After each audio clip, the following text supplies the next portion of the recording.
Well, Christopher Columbus used to be considered a hero, especially to Italian Americans like myself. In fact, Columbus Day was conceived as a way to recognize the achievements of Italian Americans. But decades later, thanks to wokeness, Columbus has gotten a bad name. I prefer to refer to yesterday as Indigenous Peoples Day, and just 20 days away from the 2024 presidential election, people's eyes were on how both candidates spoke about yesterday's significance to American history. Vice President Kamala Harris marked the day on her X account, writing, "This Indigenous Peoples Day, I am thinking about the young Indigenous leaders I met in Arizona last week. I am counting on their leadership and looking forward to our partnership." Here was Harris back in 2021, speaking to the National Congress of American Indians. It is an honor, of course, to be with you this week as we celebrate Indigenous Peoples Day, as we speak truth about our nation's history. Since 1934, every October, the United States has recognized the voyage of the European explorers who first landed on the shores of the Americas. But that is not the whole story. That has never been the whole story. Those explorers ushered in a wave of devastation for tribal nations, perpetrating violence, stealing land, and spreading disease. We must not shy away from this shameful past, and we must shed light on it and do everything we can to address the impact of the past on Native communities today. The Trump-Vance campaign wrote on their official website yesterday, "Radical Kamala Harris wants to get rid of Columbus Day. Kamala Harris wants to get rid of this holiday, honoring the hero that discovered a new world in 2019. Kamala said she'd support renaming Columbus Day, and a review of Harris's X account for her vice presidency shows she has exclusively celebrated Indigenous Peoples Day over Columbus Day each year she has been in office." The Trump campaign National Press Secretary, Carolyn Levitt, told Fox News yesterday, "Kamala Harris is your stereotypical leftist. Not only does she want to raise taxes and defund the police, she also wants to cancel American traditions like Columbus Day." President Trump will make sure that Christopher Columbus's great legacy is honored and protect this holiday from radical leftists who want to erase our nation's history, like Kamala Harris. Columbus Day or Indigenous Peoples Day? I mean, I kind of am dismissive of this whole everybody gets a day sort of philosophy. What about Robby Day? Yeah, what about Robby? Every day should be Robby Day, and it is on Rising. It is in my life, whether I want it or not. I mean, okay, Italians got a lot of people, and I mean, Stanley Tucci. Let's have a Stanley Tucci Day. Not only is he a great-looking guy and so charming, but the man knows how to cook. I just ordered his new cookbook. I'm so excited. So, okay, Italians, you got a lot going for you. Christopher Columbus, I wouldn't be highlighting his history as somebody who brought smallpox, influenza, measles to the Americas, wiped out the Taino population, almost wiped out the Taino population in the Caribbean and northern South America. Of course, the horrible things that Columbus and other Europeans brought to the New World, as they called it. But he also wasn't the first European to come to 5 centuries earlier. Leif Erikson came, the Viking. Why don't we get Viking Day? I love, now you're preaching my language. I love Leif Erikson. The Vikings they're just cool. There's no way around it. So their contributions are also awesome. Look, I'm certainly for telling all of history and, complicating history. It is true that Christopher Columbus himself, his governance of the island of Hispaniola was very bad. There was a lot of slavery and violence and brutality. Right. We can absolutely tell that full story. Although we should tell the full story on the other side, too. The idea that, the Native Americans were living in ideal, peaceful, hippie communes or something, and then the European settlers introduced violence is utterly ridiculous. They were massacring each other all the time.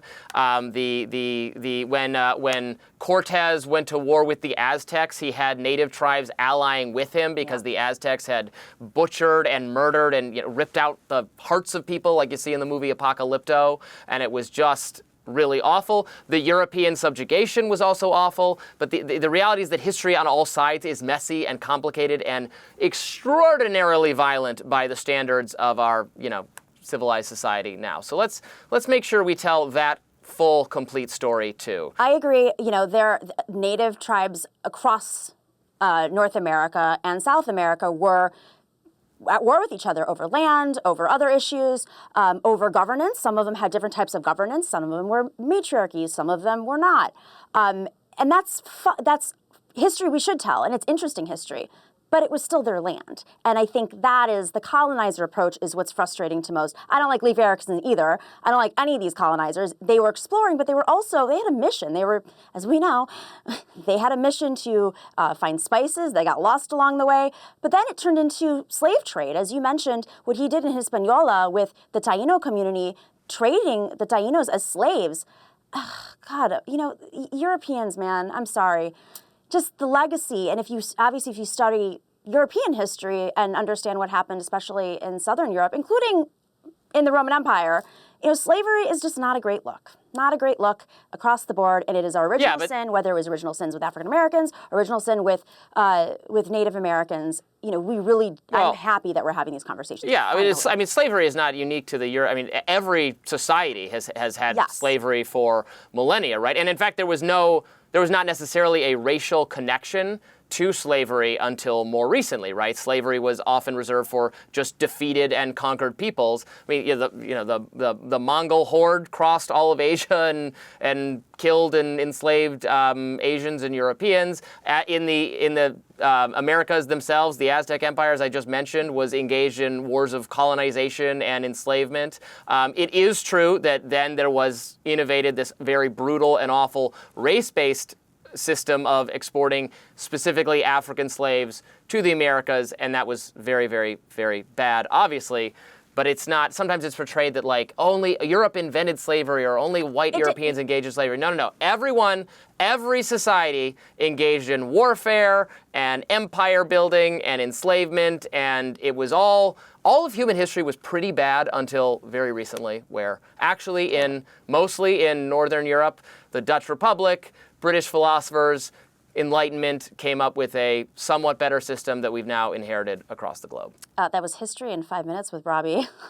all I gotta say, it's our original sin. And I think the reason why we highlight European slavery is just because of in America, in the Americas, it changed landscape, it brought brutality, and it ravaged people. And Indigenous people deserve a right to have their history told to Americans who are occupying their land on Indigenous land. And I think finally we're having that conversation. The best commentary on Columbus comes from, obviously, one of my absolute favorite television shows, The Sopranos. It's so great. The episode about Christopher Columbus Day, and all these Italian mobster-type guys are sitting around complaining that the indigenous rights people are stealing Columbus Day from them, and that they're all complaining about it. And then the one guy who's actually from Italy, Furio, he says, well, but I never liked Columbus. And they go, well, why? And he goes, well, Columbus was a northerner. He spit on us southerners. I hate him.